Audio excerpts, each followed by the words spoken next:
quality, doesn't he, potentially? He was always going to play. He is their number one goalkeeper, but he's had an up and down time at this ground historically, hasn't he? How do you think Newcastle need to play it in terms of the crowd? Because we've seen the inflatable dinosaurs that have been there, a joke about him having small arms and that kind of thing. They probably need to forget about Pickford, don't they? A little bit, yeah, and it goes back to what we've always said about Jordan Pickford. He's always played the occasion rather than the football match, which has been to Newcastle's benefit in recent years. Well, I think he's actually matured now, and you touched on it there. You said that tongue-in-cheek, you mentioned Lando Pickford improving Newcastle's side. I think Jordan Pickford would improve any team. I really do. I cover England. I was away with him there in the summer. He's a tremendous goalkeeper. Only 31. If I was Manchester United, one of the top clubs now this summer, I would go out and get him. I really would. Now, the only thing Jordan Pickford wasn't very good at in the summer was playing golf. I beat him in a 3-foot challenge, would you believe, at the media centre, which he absolutely hated. Had Geordie beaten him at him. So, Newcastle won, Sunderland 0.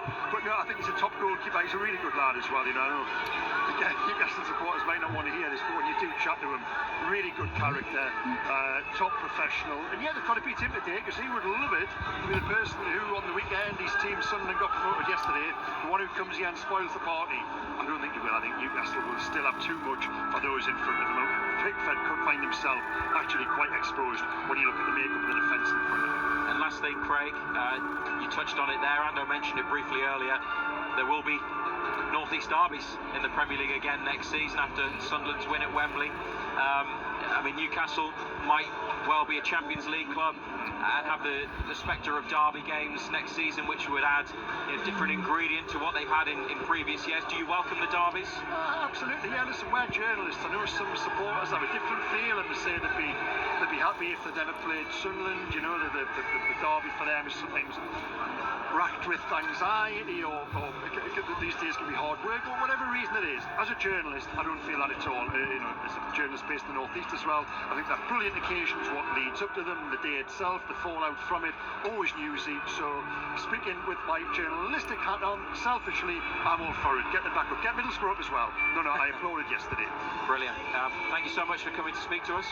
No problem, guys. Enjoyed talking to you. Craig Hope, the chief football reporter at the Daily Mail, with us on BBC Radio Newcastle, building up to Newcastle United against Everton on a crucial final day in the Premier League.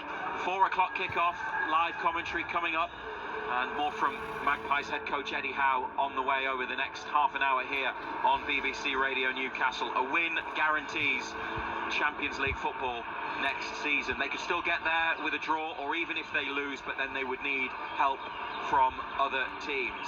Alexander Isak is fit and replaces Callum Wilson in the only change. Kieran Trippier is back on the bench after injury. Here's the Magpies 11, one final time this season. Pope, Cher, Botman, Byrne. Murphy and Livramento as the wing-backs. Bruno and Tonali in the middle of the park.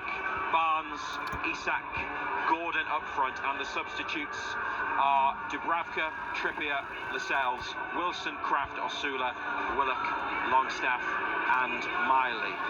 Right now, at just after 3:30, let's hand over to BBC Radio Newcastle's Colin White for a look at today's other Premier League fixtures and the rest of the sporting action. And I don't know if you're going to mention anything that happened yesterday, Colin. Should, yeah. I feel like I probably should at some point, Razor. Thank you very much for the moment then. Yes, other Premier League fixtures today. Let's start with the permutations, shall we?